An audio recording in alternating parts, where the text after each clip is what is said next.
Yes friend, सभी का पत्री जी ध्यान हिंदुस्तान में स्वागत है।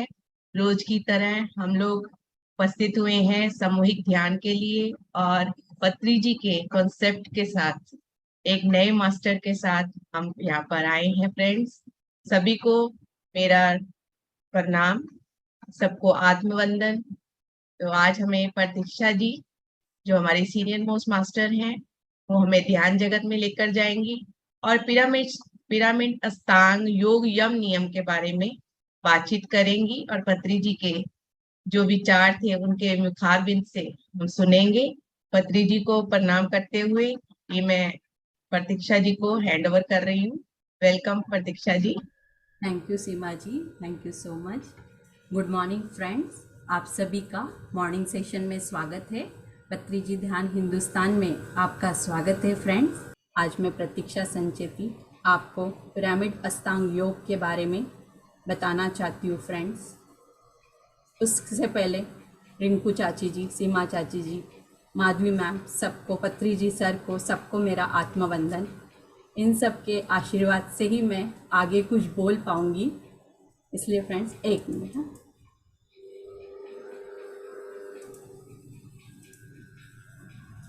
यस फ्रेंड्स, हमारा आज का टॉपिक है अष्टांग योग यम नियम। योग ये राजयोग भी कहा गया है फ्रेंड्स। ऋषियों ने इसकी व्याख्या की गई है। ये अष्टांग योग मतलब 8 अंगों में बांटा गया है फ्रेंड्स, इसीलिए इसे अष्टांग योग कहते हैं। इसमें है, पहला है यम, दूसरा है नियम, तीसरा है आसन, चौथा है प्राणायाम, पांचवा है प्रत्याहार, छठा है धारणा, सातवां है ध्यान और आठवां है समाधि। इसमें सबसे पहले योग में यम, अष्टांग योग का प्रथम अंग है यम। यम यानी क्या फ्रेंड्स? यम यानी इंद्रिया और मन को हिंसा जैसे अशुभ विचारों को हटाकर आत्म केंद्रित किया जाता है, इसे यम कहते हैं दोस्तों। इंद्रिया यानी हमारी बाह्य इंद्रिया और अंतर इंद्रिया। 5 इंद्रिया होती है फ्रेंड्स, आँखें, नाक, कान और अपना मुंह और त्वचा। इन 5 इंद्रियों के द्वारा जब हम अशुभ विचारों को ग्रहण करते हैं, उन्हें हमें नहीं करना है, वो है हमारे मन को कंट्रोल करना है।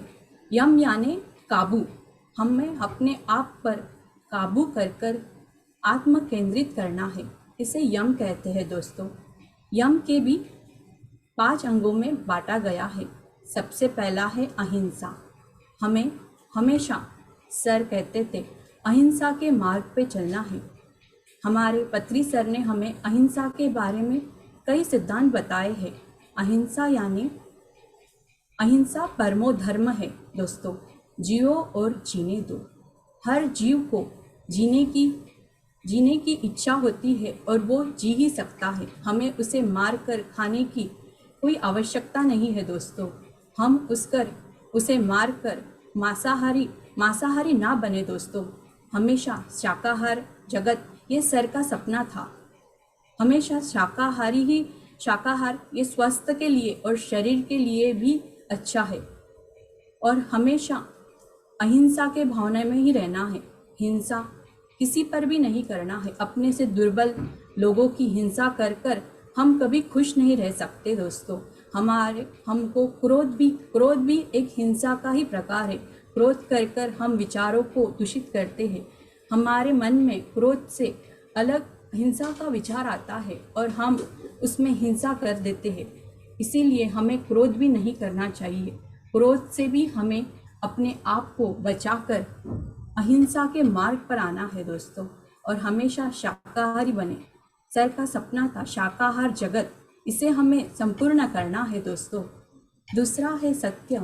हमेशा सत्य वचन ही बोलना है। झूठ का सहारा लेकर कोई काम या कोई सफल नहीं हो सकता है दोस्तों। सत्य वचन हमेशा हमारे जीवन में हमें ग्रहण करना है और अपनाना है।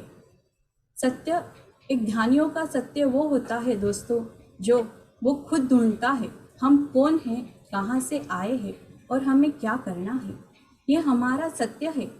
ये दुनिया एक ईश्वर है, शाश्वत यही है कि हम एक आत्मा है दोस्तों। हम आत्मा के मार्ग पर कैसे जाए, ये हमारी सत्य की खोज है। हमेशा सत्य के खोज पर ही हमें आगे चलते रहना है दोस्तों। तीसरा है इसमें असत्य। असत्य मतलब किसी के दूसरों की संपत्ति पर ईर्ष्या या मत्सर नहीं करना। मत्सर यानी ईर्ष्या नहीं करना है दोस्तों। किसी के भी दूसरों की संपत्ति को देखकर जलन या ईर्ष्या भाव हम में नहीं लाना। ये सब यही रह जाने वाला है। हमारे साथ तो सिर्फ हमारे जो गुण है बस वही हमारे आत्मा के साथ आने वाले हैं। ये सब यही रह जाने वाला है। पैसा, धन, दौलत, इसकी हम ईर्ष्या भी करें तो क्यों करें।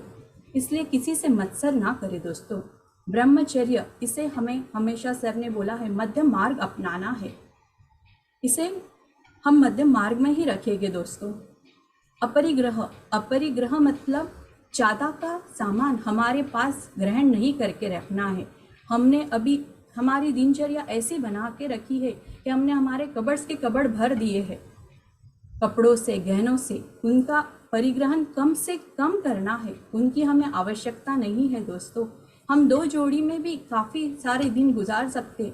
इसीलिए हमें परिग्रह दूसरों की देने की जो चीज़ें हैं, जो गिफ्ट, हमें बांटना चाहिए, दान करना चाहिए। उन चीज़ों का जितनी आवश्यकता है उतना ही हमारे पास रखना चाहिए। वैसे ही हमारे मन का है दोस्तों, जो कूड़ा कचरा है उसका हमें अपरिग्रह करना है। जो हमारे मन में दूषित बातें हैं उनका हमने सब बाहर निकाल देना है। ये है अपरिग्रह। और उसके बाद आता है दोस्तों नियम। ये अपने अष्टांग योग का दूसरा नियम है। इसे भी हमें 5 अंगों में बांटा गया है। पहला है शौच यानी शरीर और पर्यावरण की स्वस्थता। पर्यावरण को भी दूषित नहीं करना है और हमारे शरीर को भी दूषित नहीं करना है दोस्तों। पर्यावरण भी उतना ही साफ और सुंदर रखना है और शरीर को भी बेमतलब का फूड खाकर कम से कम आहार लेना है और अपनी शक्तियों को बढ़ाना है दोस्तों। और हमारे पर्यावरण में भी हमें स्वच्छता और सुंदरता ही रखना है। पर्यावरण को हम दूषित करते जा रहे हैं। हम मानव ही ऐसे हैं कि हम अधिक का अधिक दूषित इसको करते हैं। इसीलिए हमारे शरीर को, मन को स्वच्छ रखें। मन को किसी के लिए लालच या इन सब क्रोध, मान, माया, लोभ, राग, द्वेष, मत्सर, ये हमारे शरीर की और हमारे मन की गंदगी है। इसे हमेशा हमसे दूर रखें दोस्तों। दूसरा है इसमें संतोष। हमेशा संतोष भावना में ही रहना है। हमेशा खुश और प्रफुल्लित रहना है दोस्तों। हम कितना भी पाले, कितना भी, फिर भी हम संतोष नहीं होते हैं। सर ने हमें एक उदाहरण दिया था, हम एक रसगुल्ला खा के भी उतना ही संतोष रह सकते हैं जितने 10 रसगुल्ला खाकर होते हैं दोस्तों। इसीलिए हमेशा संतोष, एक बिल्डिंग बनाने से जितना संतोष आएगा उतना 10 बिल्डिंग बनाकर भी नहीं आएगा। अगर हमारे मन में हमने संतोष रखा तो हम संतोष है। या तो फिर कितनी भी ज्वेलरी ले लो या कितना भी हम कुछ भी ले लो, हम खुश नहीं हो सकते दोस्तों। इसीलिए हमेशा हमें संतोष भावना में रहना है। संतोष बहुत ज़रूरी है मन में, और वो हमारे अपने आप को खुश रखने के लिए बहुत ज़रूरी है। तीसरा है तप। तप से हमें क्या होता है दोस्तों? तप निद्रा और आहार ये कम से कम लेना है। सर ने हमको एक बार कहा था कि एक दिन संपूर्ण आहार, दूसरे दिन पानी पे रहना है और तीसरे दिन हमें बिना आहार के रहना है। ये नियम को हमें चलाना है दोस्तों। हमारे शरीर में, हमारे आप में भी 5 ये रहता है, जल, अग्नि, पृथ्वी और वायु और आकाश तत्व। तप यानी आकाश तत्व से अपन जुड़ते हैं दोस्तों। इसीलिए हमें तप की आवश्यकता है। ध्यान में आने के बाद मैंने इतना तप को ग्रहण किया है। मेरा खुद का अनुभव है फ्रेंड कि मैं तप से इतनी जुड़ी हूँ। मैं तब पहले नहीं करती थी। जो सर, मैं पढ़ती भी थी सर की किताबें। सर बताते थे कि एक दिन बिना आहार के रहना। मैं 9 दिन बिना आहार की थी।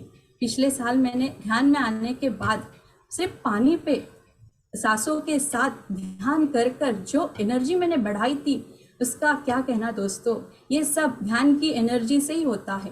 और हम जितना शरीर को खाली रखते हैं उतनी ध्यान की एनर्जी हम में अपने आप में बढ़ते जाती है।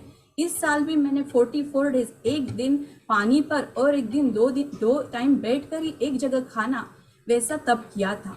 इतनी ये ध्यान के साधना में आकर मैं तप में जुड़ी हूँ दोस्तों। इसीलिए तप, और तप से एनर्जी इतनी बड़ी है, इतनी हाई हुई है। मेरी पावर कम नहीं हुई है तप से। जो बोलते हैं हम कि हमें कमज़ोरी आ जाएगी, कमज़ोरी का तो कहीं नामो निशान नहीं। मैं उतनी ही प्रफुल्लित और उतनी ही खुशी से और आगे होकर सब काम कर लेती हूँ। ये तप का परिणाम है, ये ध्यान का परिणाम है जो मैंने अपनी ज़िंदगी में अपनाया है दोस्तों। चौथा है स्वाध्याय।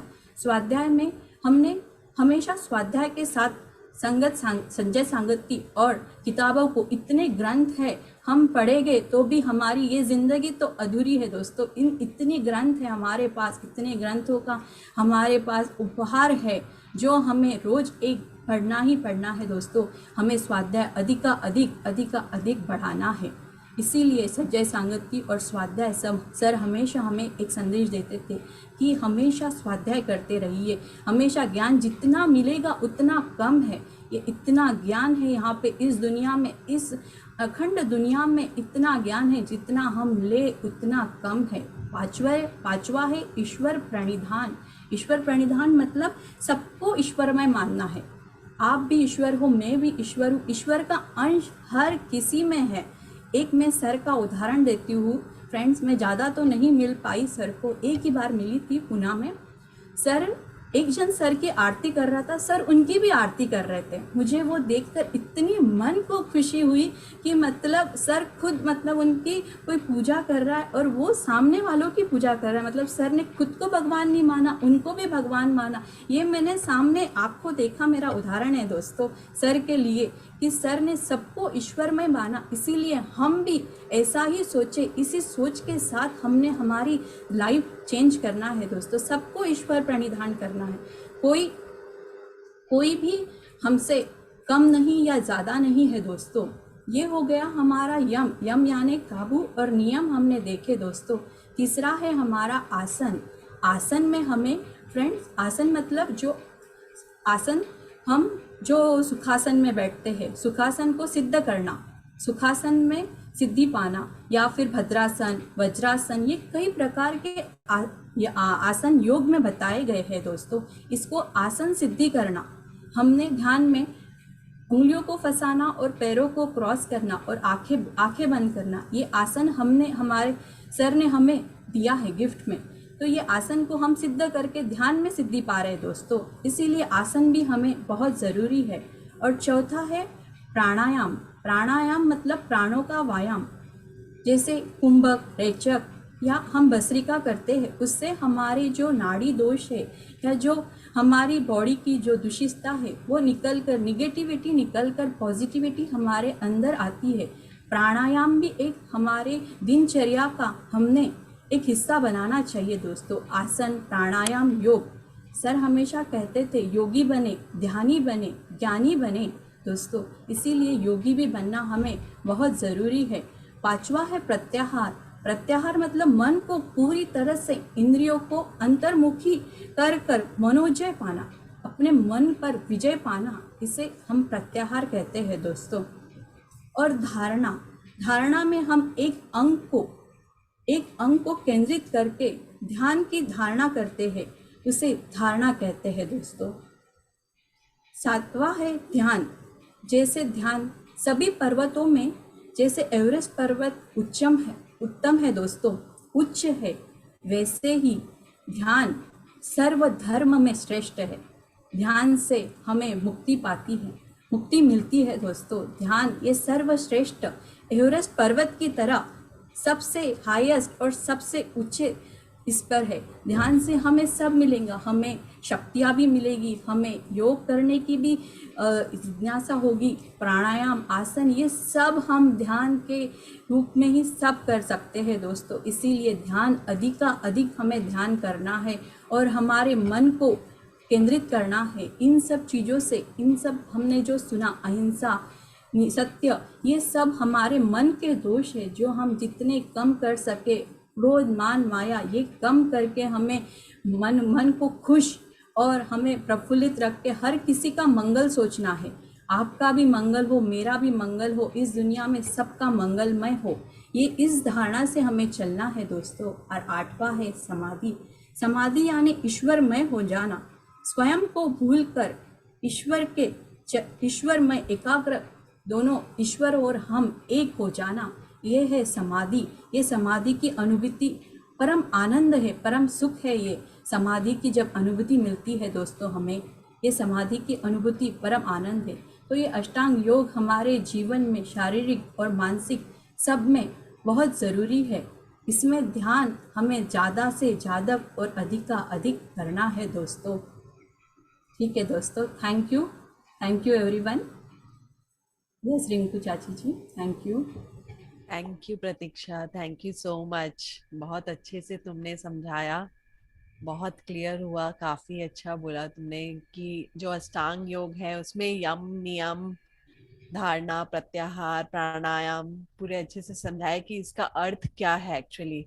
यम मुझे जो मेरी समझ में आया, जो मुझे क्लियर हुआ तुम्हारी बातों से बहुत अच्छे से, कि जो यम होते हैं वो हमारे बाहरी इंद्रियों के ऊपर, जो ज्ञान इंद्रियां हैं उनके ऊपर हमारा आधिपत्य होना, काबू होना। और जो नियम होते हैं वो हमारे अंतेंद्रियों के लिए होते हैं। तो यम होते हैं बाहर, हमारी ज्ञानेंद्रियां जो बाहर की इंद्रियां हैं हमारे शरीर से संबंधित, और जो नियम होते हैं वो हमारे अंतर इंद्रियों पर होते हैं। तो यम में इतने अच्छे से तुमने समझाया कि हमें सदा ही अपने जो हमारा जो मुंह है, जीवा है, इसको किस चीज के लिए इस्तेमाल करना चाहिए, हमेशा सत्य बोलने के लिए। सत्य क्या है? कि अहम ब्रह्मास्मि, यही एकमात्र आध्यात्मिक सत्य कि हम सभी ब्रह्म ही हैं दोस्तों। तो यही सत्य जब हम जान जाते हैं तो सभी को ये सत्य हमें बताना आवश्यक है। इस सत्य को हमें अपने तक सीमित नहीं रखना चाहिए, सब तक पहुंचाना चाहिए। दूसरा, आप प्रतीक्षा ने बताया अहिंसा, बहुत ही खूबी से बताया कि अहिंसा सिर्फ हम अपने कर्मों के द्वारा करते हैं, मन से, वचन से, क्रम से, हर स्तर पर लोगों के साथ, अपने साथ, पशु पक्षियों के साथ, हर जीव पर अहिंसा करते हैं। तो हमें अहिंसा भाव से रहना है, मन से, क्रम से, वचन से।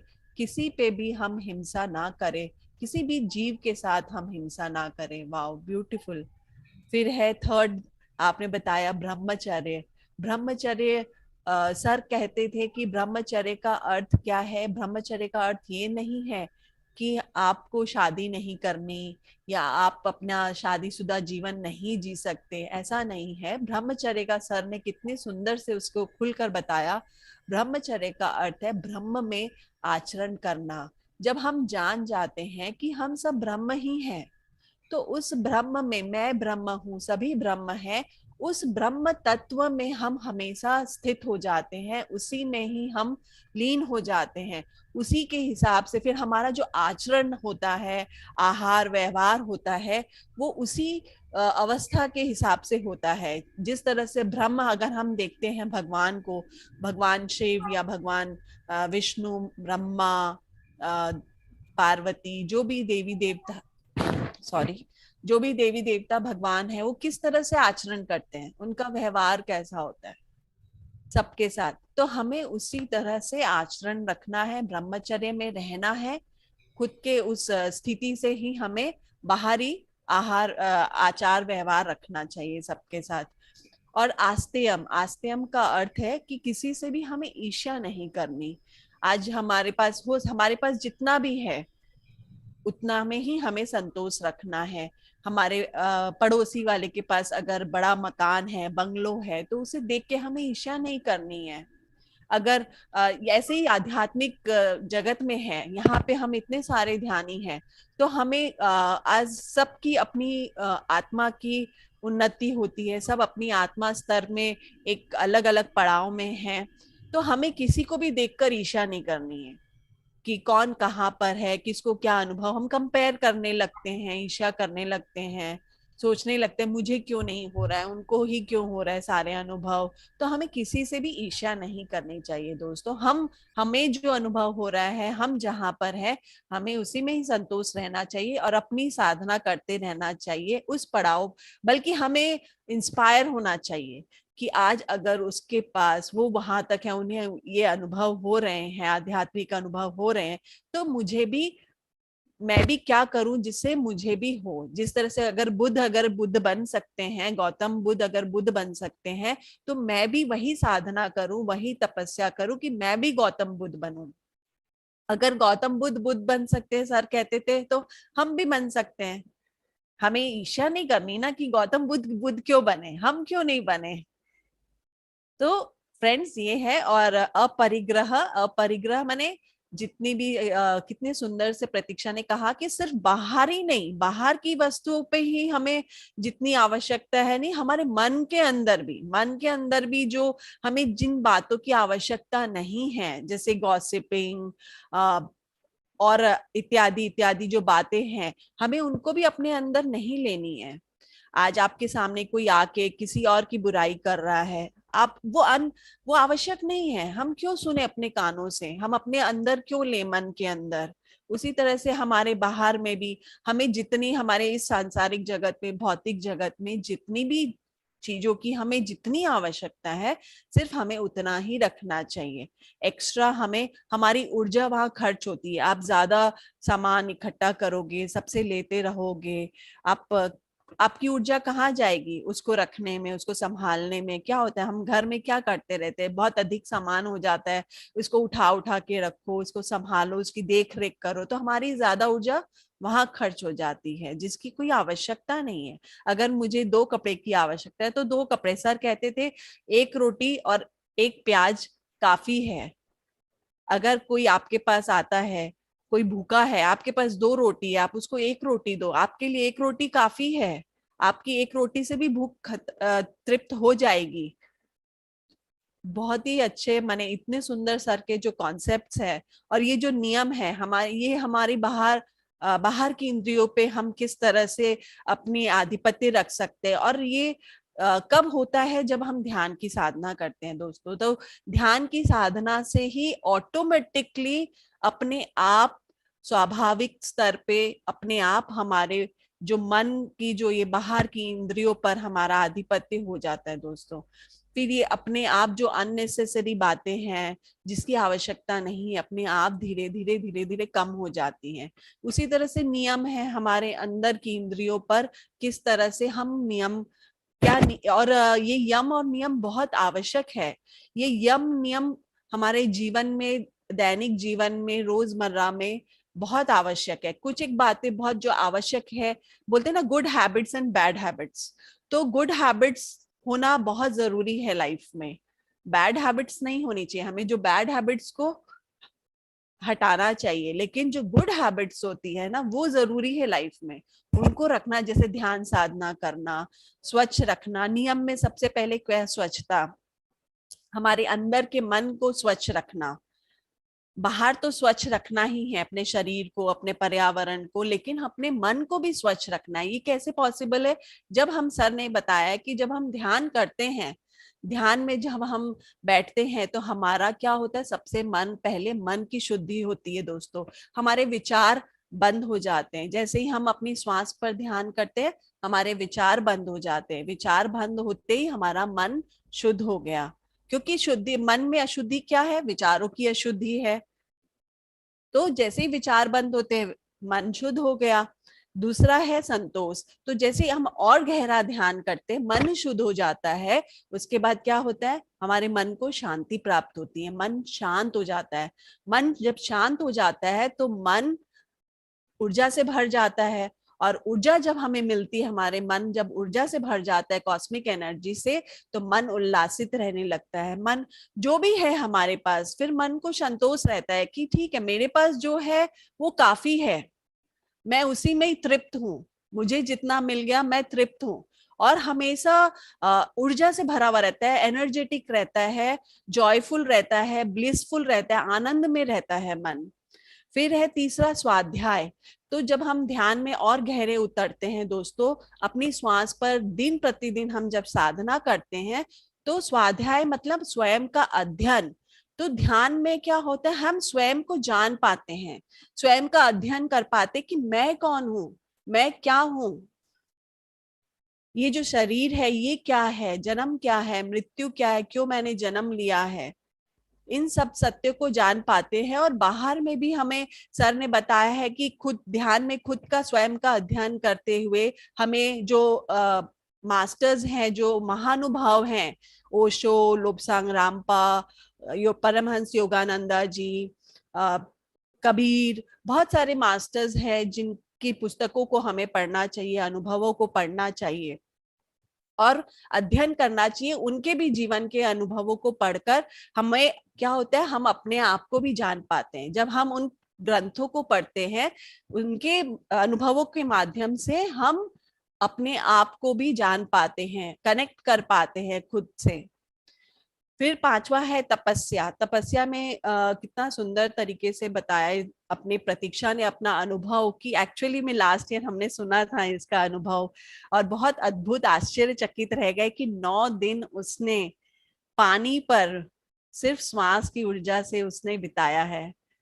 हम सबको फ्रेंड्स जरूर सर कहते थे तपस्या से विल पावर इंक्रीज होता है हमारा, इसलिए जरूर हमें तपस्या करनी चाहिए विल पावर इंक्रीज करने के लिए। जितना आवश्यक है सिर्फ उतना ही आहार, उतनी ही निद्रा हमें ग्रहण करनी चाहिए, उतना ही काफी है हमारे शरीर के लिए। जितना हमारे शरीर के लिए काफी है उतना ही हमें करना चाहिए दोस्तों।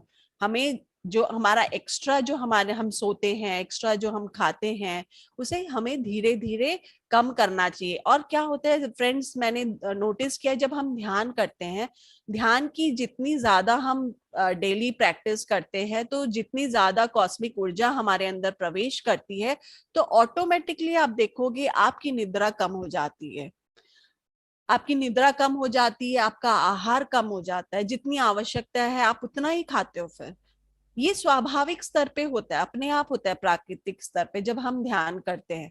हमें जबरदस्ती अपने ऊपर इम्पोज नहीं करना होता है। तो हमारे शरीर के लिए जितना आवश्यक है, हर एक शरीर की अपनी बनावट है, हर एक शरीर की अपनी भूख उस स्तर से।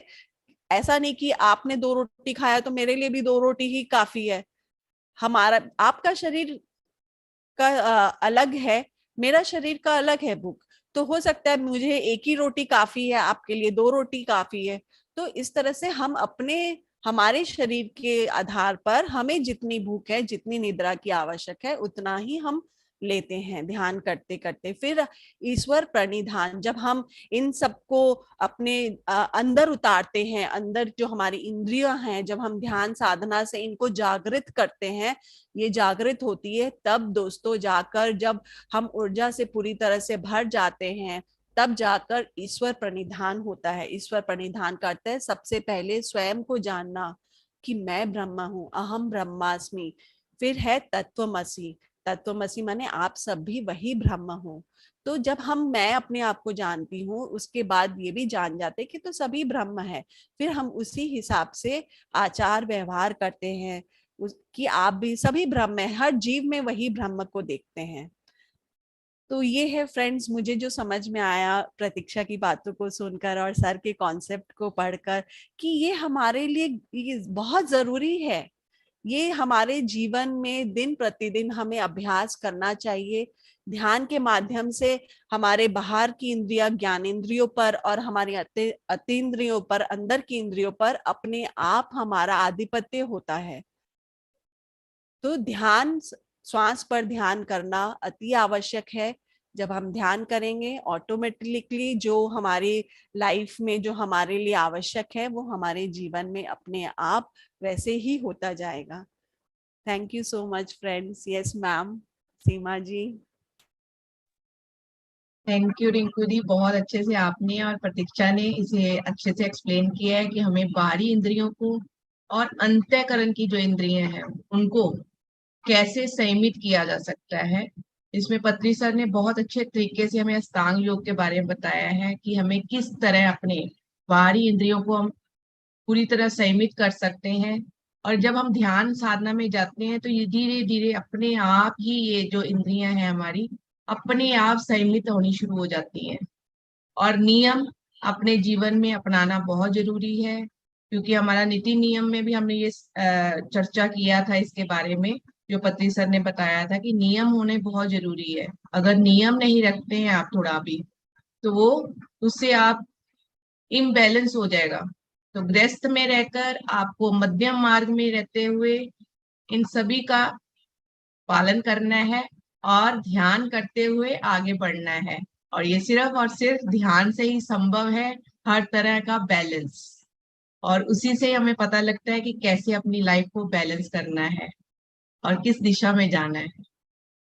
Thank you friends. किसी का कोई क्वेश्चन है या किसी को अपनी शेयरिंग करनी है, यस अपने मैम। भावों को बताना है, तो अपना हैंड रेज करें। Madhavi ma'am. The best concept है पति सर का ये। एक्चुअली यम नियम अष्टांग मार्ग ये सब ना पत्री सर सब पहले बोलते हैं कि आप लोग ध्यान करो सब ठीक हो जाएगा। बस जनरली बोल रहा हूँ कि सर जैसे बोलते हैं, पहले सर बोलते हैं पहले ध्यान करो सब ठीक हो जाएगा, उसके बाद में सर एक एक जोड़ते जाएगा। क्योंकि पहले ही नियम बोलने लगे तो लोग बैठने में नहीं होता, जब बैठने लगता है तब काली दिमाग होता है तब सुनने लगते हैं। दिस अ सिंपल मेथड है। नियम बहुत जरूरी है। मेडिटेशन जिसको करना है उसके लिए, क्योंकि अपन फूड के बारे में बोलते हैं फूड इतना लेना है, ऐसा लेना है, यही फूड लेना है, तो नियम ही हो गया ना। क्योंकि शरीर के लिए जैसे जीना है और सोच विचार के लिए नियम रखना है, बिहेवियर के लिए नियम रखना है, डे टू डे लाइफ में कैसे रहना है, ये सब बहुत जरूरी है।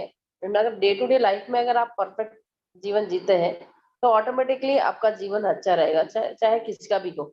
जब वो एक बुद्धा अगर बुद्धा बन सकते, इतने सारे बुद्धा क्यों बुद्धा नहीं बन सकते हैं? That's all.